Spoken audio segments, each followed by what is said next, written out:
దేవునికి స్తోత్రం. నేటి దినాన మన అరుణోదయపు దేవుని వాగ్దానము కీర్తన గ్రంథము 94వ అధ్యాయము 15వ వచనము.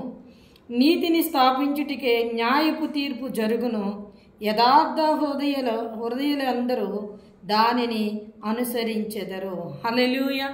ఇక్కడ దేవుడు ఈ దినాన మనకి గొప్ప వాగ్దానాన్ని ఇస్తున్నారు. నీకు గొప్ప వాగ్దానాన్ని ఇస్తున్నారు.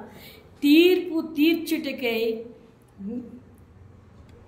నీతిని స్థాపించుటకై న్యాయ తీర్పు జరుగుచున్నది, యథార్థ హృదయులందరూ దానిని అనుసరించెదరు. న్యాయపు తీర్పు బయలుదేరింది. హల్లెలూయా. న్యాయపు తీర్పును ఆయన జరిగించబోతా ఉన్నారు. ప్రియమైన దేవుని బిడ్డ, నాకు న్యాయం జరగలేదు, అన్యాయం జరిగింది అని నువ్వు బాధపడుతున్నావా? దేవుని ప్రజలందరి పక్షాన ఆయన నిలబడి దేవుని ప్రజల అందరికీ ఆయన న్యాయమును జరిగించబోవు.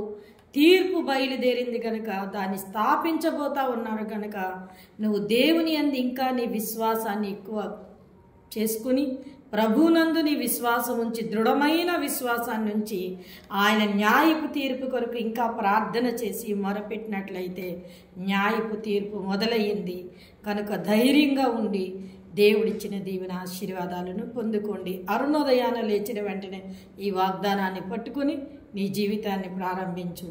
దేవుడు నిన్ను దీవించి ఆశీర్వదిస్తారు. ఆమేన్.